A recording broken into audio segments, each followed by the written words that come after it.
அனைவருக்கும் வணக்கம். இன்னைக்கு உற்சாக நியூஸ் சேனல்ல எதை பத்தி பார்க்க போறோம்னா தைப்பூசம். தைப்பூசம் எதற்காக கொண்டாடப்படுகிறது? தைப்பூசத்தினுடைய சிறப்புகள் என்ன? தைப்பூசமா எந்த சாமிக்காக இந்த விழா மிகவும் சிறப்பாக கொண்டாடப்படுகிறது? அப்படி தைப்பூசத்தன்று விரதம் இருக்கும் பக்தர்கள் என்னென்ன நெறிமுறைகளை பின்பற்ற வேண்டும் என்பதை இந்த வீடியோவில் பார்க்கலாம். இது உங்களுக்கு பயனுள்ள தகவல்களாக இருக்கும். அதனால் வீடியோவில் எந்த ஒரு இடத்துலையும் ஸ்கிப் பண்ணாமல் முழுமையாக பாருங்கள். இந்த இது போன்ற வீடியோக்கள் உங்களுக்கு பிடிச்சிருந்தா லைக் பண்ணுங்கள், ஷேர் பண்ணுங்கள், கமெண்ட் பண்ணுங்கள். மறக்காமல் நம்ம உற்சாக நியூஸ் சேனலை சப்ஸ்கிரைப் பண்ணிக்கோங்க. கூடவே பில் பட்டனை கிளிக் பண்ணிக்கோங்க. வாங்க வீடியோக்குள்ளே போகலாம். மாதத்தில் வரும் மிக முக்கியமான நாட்களில் ஒன்று தான் இந்த தைப்பூசம். இது பலவிதமான பிரச்சனைகள் குறைகளை தேர்க்கக்கூடிய மிக புண்ணியமான நாளாக கருதப்படுகிறது. இது தமிழகத்தில் உள்ள முருக பக்தர்கள் மட்டுமின்றி உலகம் முழுவதும் உள்ள தமிழ் மக்களும் முக்கியமான நாளாக கொண்டாடுகின்றன. தைப்பூச திருநாளுக்கு அப்படி என்ன சிறப்பு என்பதை பார்க்கலாம். பக்தர்கள் தன் மனதில் வைத்திருக்கும் முருகனுக்கு உரிய தைப்பூச திருநாள் தான் தை மாதம் 11ஆம் தேதி பௌர்ணமி திதியுடன் இணைந்து வரும் பூச நட்சத்திரத்தில் கொண்டாடப்படுகிறது. தேவர்களும் அசுரர்களுக்கும் இடையே ஏற்பட்ட போரில் தேவர்களால் அசுரர்களை வெற்றி பெற முடியவில்லை. இதையடுத்து அடிக்கடி தொல்லை கொடுத்து வரும் அசுரர்களை வெல்ல நினைத்த தேவர்களும் சிவபெருமானிடம் வேண்டிக் கொண்டனர். அசுரர்களுடன் போரிட தலைமை தாங்கி செல்லக்கூடிய சக்தி வாய்ந்த தலைவன் தேவை என ஈசனை வேண்டினர். கருணை கடலால எம்பெருமான் தன் தனிப்பட்ட சக்தியிலிருந்து நெற்றிக் கண்ணிலிருந்து உருவானவர் தான் கந்தன். கண்களிலிருந்து வெளிப்பட்ட 6 தீப்பொறிகள் 6 அழகிய குழந்தைகளாக மாறின. அந்த குழந்தைகளை கார்த்திகை பெண்கள் வளர்த்தனர். பின்னர் ஆறுமுகமாக உருவெடுத்தனர். ஆண்டிக்கோளத்தின் பழனி மலை மீது நின்றிருக்கும் முருகனுக்கும் அன்னை பராசக்தி ஞானவேல் வழங்கியது இந்த தைப்பூச திருநாளில்தான் என புராணங்களும் சொல்கின்றன. தைப்பூசத்தன்று இதன் காரணமாக தான் மற்ற முருகனின் அறுபடை வீடுகளை விட பழனியின் தைப்பூச விழா மிக கோலாகலமாக கொண்டாடப்படுகிறது. இங்கு 10 நாட்களும் விழாவாக தைப்பூசம் நடைபெறுகிறது. பழனிமலை அடிவாரத்தில் உள்ள பெரியநாயகி அம்மன் கோவிலிலே கொடியேற்றப்பட்டு இந்த விழா நடத்தப்படுகிறது. பார்வதி தேவி கொடுத்த ஞான வேலை கொண்டு திருச்செந்தூர் தலத்தில் அசுரர்களை வதம் செய்து முருகப்பெருமான் தேவர்களை காத்து அருளியதாகவும் புராண கதைகள் கூறுகின்றன. தைப்பூச திருவிழா கொண்டாடப்படுகிறது. சிங்கப்பூரிலும் மலேசியாவிலும் தைப்பூசம் கொண்டாட்டங்கள் காலக்கட்டும். இதை மையமாக கொண்டு தமிழ் சினிமாவில் பாடல்களும் வந்திருக்கின்றது. அஜித் நடித்த பில்லா படத்தில் இது பெற்ற சேவல் கொடி பறக்குதடா பாடலையும் குறிப்பிடலாம். இந்த வருடம் தைப்பூச விழா ஜனவரி 25ஆம் தேதி கொண்டாடப்படுகிறது. தை மாதத்தின் பூச நட்சத்திரமும் பௌர்ணமியும் ஒன்றாக வரும் நாள் தான் தைப்பூசம். சூரபத்மனை வதம் செய்த முருகப்பெருமானை போற்றும் வகையில் தைப்பூச திருவிழா பல 100 ஆண்டுகளாக கொண்டாடப்பட்டு வருகிறது.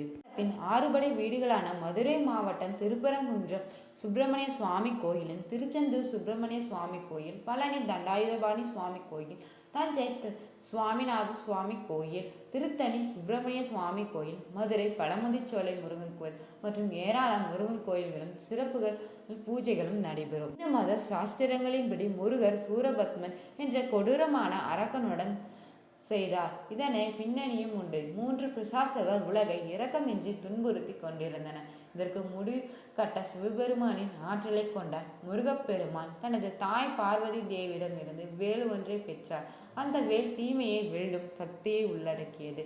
போர்க்களத்தில் முருகர் சூரபத்மனை வேளால் குத்தி வதம் செய்தார். இவ்வாறாக அசுரனை ஒழித்து உலகில் அமைதி நிலைநாட்டப்பட்டது. அன்று முதல் தைப்பூசம் கொண்டாடப்பட்டு வருகிறது. முருகன் வழிபாடு தமிழ் சமூகத்தின் தொன்மையான வழிபாடு. தமிழ் இலக்கியங்களிலே முருகன் வழிபாடு பற்றிய தகவல்களும் காணப்படுகின்றன. 98 பூச திருநாளில் முருகப்பெருமானை வழிபடும் வழக்கம் இருந்து வந்துள்ளது.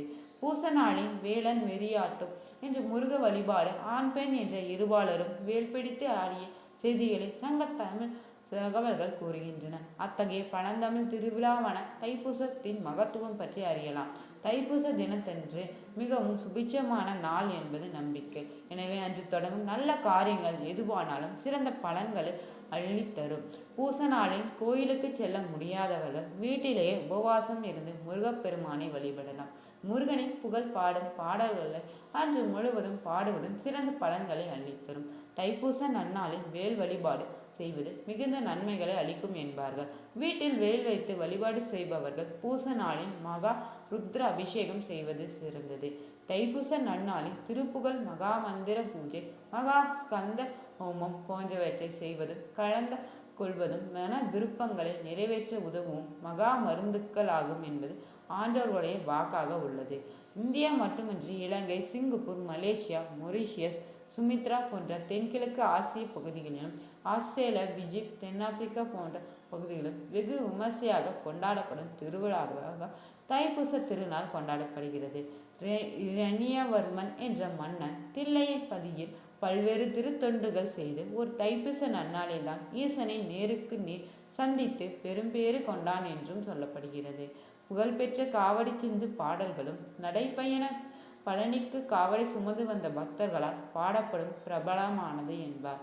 தைப்பூச நன்னாளில் சென்னை கபாலீஸ்வருக்கு தேனால் அபிஷேகம் நடைபெறும் என்பது விசேஷம். இந்த அபிஷேகத்தை காண்பவர்களுக்கு பிறவி பிணி அகலும் என்பது நம்பிக்கை. கொங்கு மண்டலத்தில் உள்ள முருக பக்தர்கள் அனைவரும் கொடுமுடியில் பாயும் காவேரி தீர்த்தத்தை எடுத்து தீர்த்த காவடியாக அவரவர் ஊர் முருக ஆலயங்களுக்கு கொண்டு போவதை வழக்கமாக வைத்துள்ளனர். ஊரிமலை உத்தான முருகப்பெருமான் ஆலயத்தில் உள்ள கொங்கண சித்தருக்கு செய்யப்படும் 108 மூலிகை அபிஷேகம் வெகு விசேஷமாக உள்ளது. காரணம், இது பல வியாதிகளை தீர்க்க வல்லது என்பது நம்பிக்கை. முருகப்பெருமானின் தைப்பூச நாளில்தான் சப்த கன்னியருக்கு ஈசன் காட்சி அளித்து வரங்கள் அளித்தார் என குளித்தலை கடம்பவன நாதர் தல வரலாறும் கூறுகின்றது. சோழர்கள் காலத்தின் தைப்பூச விழா குத்துக்கள் நடைபெற ஒரு கேளிக்கை விழாவாக இருந்துள்ளது. இதை திருவிடை மருதூர் மகாலிங்கேஸ்வரர் கோயிலின் கல்வெட்டுக்கள் பொதிந்துள்ளன. வள்ளலார் ராமலிங்க சுவாமிகள் ஒளி ரூபமாக இறைவனோடு கலந்த வடலூர் மேட்டுக்குப்பத்தின் தைப்பூச நாளில் லட்சக்கணக்கானோர் கூடி வள்ளலார் விழாவை கொண்டாடுகின்றனர். முருகப்பெருமானுக்கு 16 விதமான காவடிகள் எடுப்பதும் இந்நாளை விசேஷம்.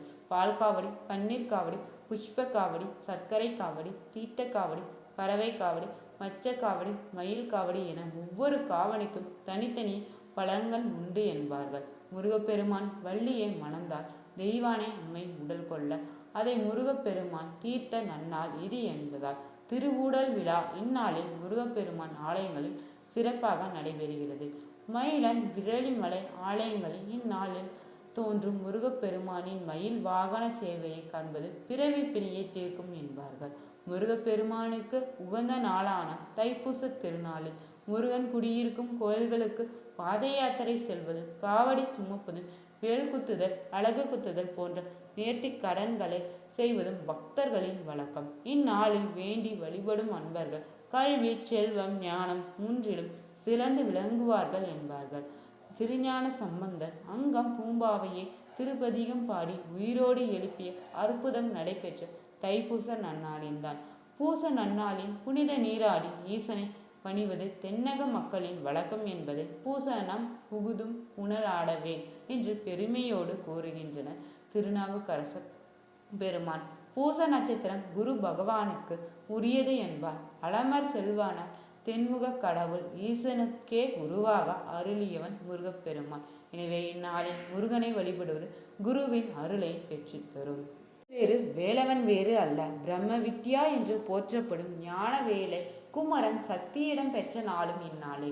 நெல்லையம்பதியில் அன்னை காந்திமதி நெல்லையப்பரை வணங்கி தாமிரபரணியின் நீராடி தவமிருந்து ஒரு தைப்பூச திருநாளில்தான் அருள் பெற்றாள் என்கிறது தலப்புராணம். திருவரங்கத்து நம்பெருமான் தன் தங்கையான சமயபுர மாரியம்மனுக்கு காவேரின் கரையில் சீர்கொடுக்கும் விழா நடந்தது இந்த தைப்பூச திருநாளில்தான். வரணகுண பாண்டியனின் பிரம்மஹத்தி ஜோசத்தை திருவிடை மருதூர் ஈசன் போக்கிய நன்னாள் இந்தைப்பூசம். எனவே இந்நாளின் ஈசனை வணங்க சகல தோஷங்களும் நீங்கும். திருவிடை மருதூர் காவேரியின் படித்துறைக்கு பூசத்துறை கல்யாண தீர்த்தம் என்ற பெயரும் உண்டு. தைப்பூசத்து ஈசனும் சக்தியும் ரிஷிப வாகனத்தின் இந்த படித்துறைக்கு வந்து தீர்த்தவாரி செய்து விதி வழி உலா வந்து ஆலயம் செல்வார்கள். இந்த காட்சியை காண்பவருக்கு கல்யாண வரம் உண்டே கிடைக்கும் என்பார்கள். உள்ள 10 மலை முருகன் கோயிலில் உள்ள பிரம்மாண்ட முருகப் பெருமான் சிலைக்கு வான்வழியே ஹெலிகாப்டர் மூலமாக செய்யப்படும் புஷ்ப அபிஷேகம் கண்கொள்ளா காட்சி எனப்படுகிறது. இந்த தைப்பூச நாளில் நடைபெறும் என்பது விசேஷம். இத்தகைய சிறப்புகளை கொண்ட தைப்பூச நன்னாளில் நாமளும் முருகப்பெருமானை வழிபடுவதன் மூலம் வாழ்க்கையின் குறைவில்லாத செல்வங்களையும் நீண்ட ஆயுளையும் பெற முடியும். இந்த இந்த வீடியோ உங்களுக்கு பிடிச்சிருந்தா லைக் பண்ணுங்கள், ஷேர் பண்ணுங்கள், கமெண்ட் பண்ணுங்கள். மறக்காமல் நம்ம உற்சாக நியூஸ் சேனலை சப்ஸ்கிரைப் பண்ணிக்கோங்க. Thank you viewers.